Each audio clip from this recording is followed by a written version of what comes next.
Elfadis mempersembahkan serial Ngobrol Siroh Sahabat bersama Ustadz Henry Lensa.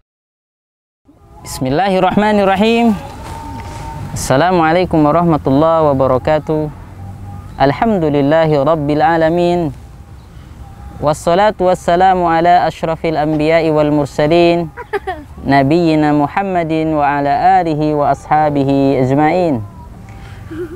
Bintang kita hari ini adalah Abdurrahman ibn Auf, ibn Abdi Auf, ibn Abad, ibn Al-Haris, ibn Zuhrah, ibn Kilab, ibn Murrah, ibn Ka'ab, ibn Lu'ay, ibn Ghalib, ibn Fihir, ibn Malik, ibn Nadhr, ibn Kinanah, ibn Khuzaimah, ibn Mudrika, ibn Ilyas, ibn Mudar, ibn Nizar, ibn Adnan, ibn Ismail, ibn Ibrahim alaihi salatu wassalam.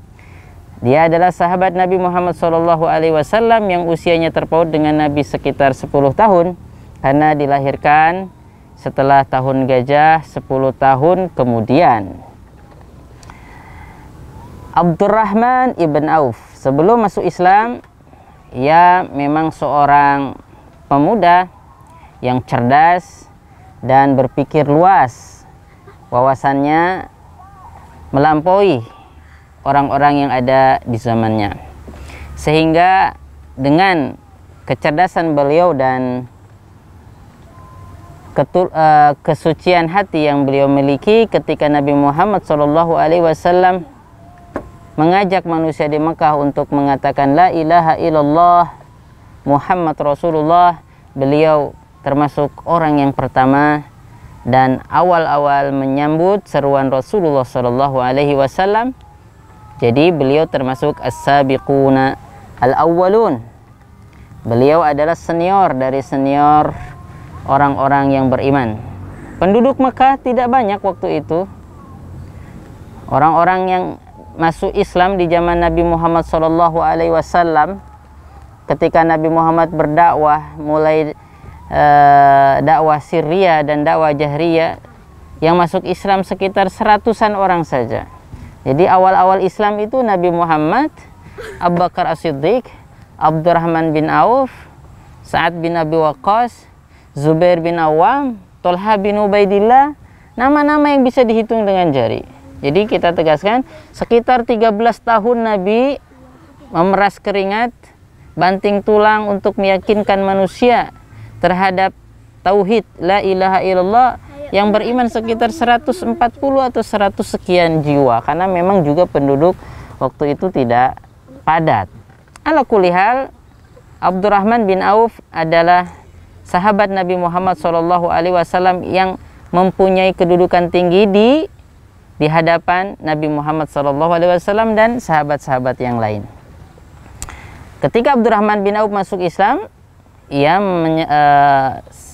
semangat untuk menetapi apa yang Rasulullah SAW ajarkan dan perintahkan. Ketika kaum muslimin tertindas di Mekah, ia berhijrah ke Ethiopia bersama keluarganya. Kemudian tinggal beberapa saat di sana, diisukan bahwa orang-orang Mekah sudah memeluk Islam dan suasana sudah kondusif, terkendali, akhirnya pulang ke Mekah. Ternyata itu adalah hoax, tipu daya orang Quraisy untuk mengembalikan orang-orang yang beriman. Terus balik lagi ke Ethiopia. Sehingga pada saat yang telah Allah Subhanahu wa taala izinkan kepada Rasulullah SAW untuk berhijrah ke Madinah, maka Abdurrahman bin Auf pun berhijrah ke Madinah. Jadi beliau adalah sahabat Nabi Muhammad SAW Dzul Hijratain, yang berhijrah 2 kali ke Ethiopia dan ke Al-Madinah. Ketika Nabi Muhammad SAW memberikan motivasi kepada para sahabat agar berhijrah ke Madinah, Abdurrahman bin Auf pun menyambut seruan Rasulullah SAW. Ketika itu kaum muslimin yang kaya, yang miskin tidak bisa membawa harta kekayaannya dari Mekah, tidak kayak zaman sekarang. Walaupun kabur, yang penting bawa dompet dan ATM, uangnya bisa diambil di mana-mana. Zaman dulu hartanya onta, hartanya barang yang nampak, jadi mau dibawa ndak bisa. Akhirnya apa? Ketika ke sana ya udah, apa yang bisa dibawa, yang nempel di badan dan yang bisa dicangking, itu yang dibawa oleh para sahabat muhajirin, termasuk Abdurrahman bin Auf. Tetapi karena kebijakan Rasulullah SAW untuk memakmurkan atau meningkatkan taraf kehidupan sosial di kalangan para sahabat, jadi Nabi Muhammad SAW memakai metode ta'awun, saling tolong menolong. Yang kurang ditambah oleh yang lebih. Jadi orang-orang muhajirin dibagi-bagi ke orang ansor untuk menanggung kehidupan mereka, intinya membantu mereka karena mereka meninggalkan segalanya. Walaupun orang kaya pas di sana, ketika ke Madinah ya hartanya dijarah sama orang-orang musyrik di Mekah. Abdurrahman bin Auf disaudarakan oleh Nabi Muhammad SAW dengan sahabat yang kaya raya di Madinah, Sa'ad bin Rabi'.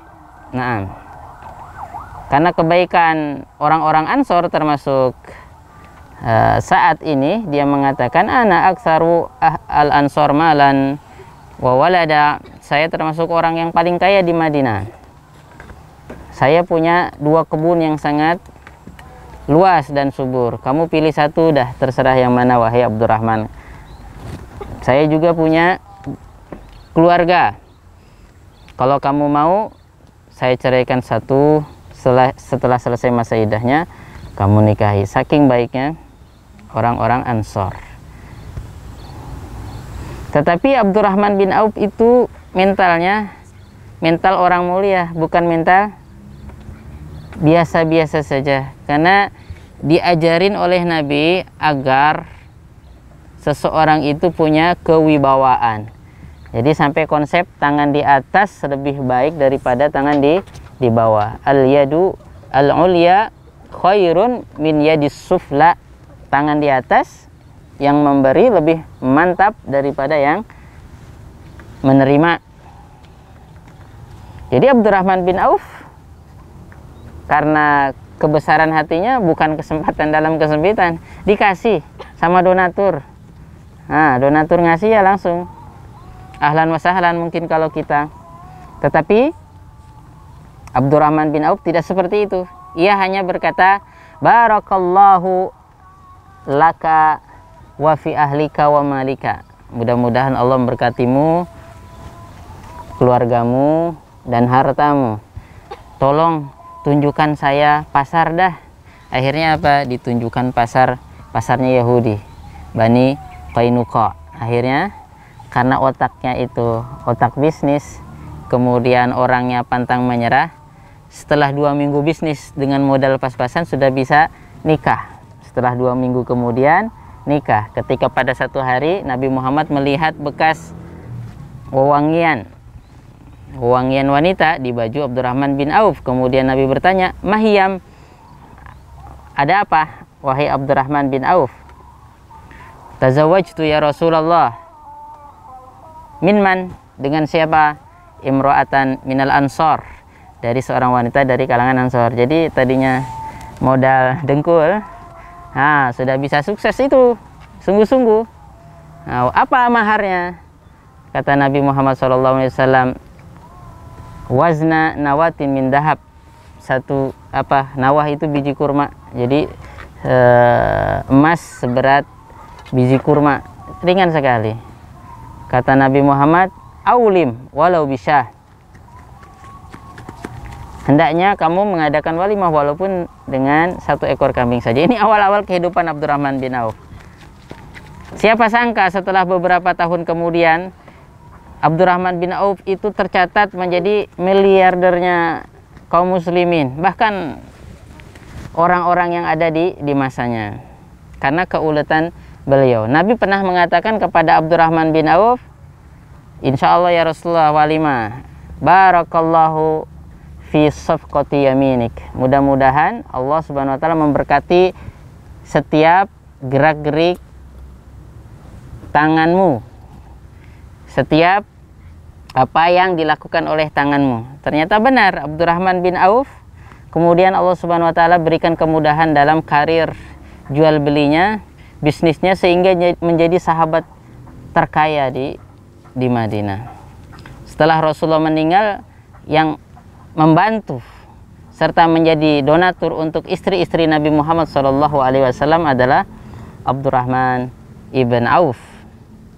Bahkan untuk sumbangan perang dia pernah 4.000 dinar. Beliau pernah menyumbangkan 200 uqiyah. Itu kalau ditotalkan miliaran. Naam.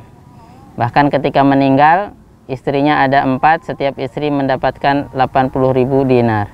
Hartanya itu banyak sekali. Itu baru 1/8, karena seorang kalau meninggal punya anak, punya istri, istrinya mendapat jatah 1/8. Taib.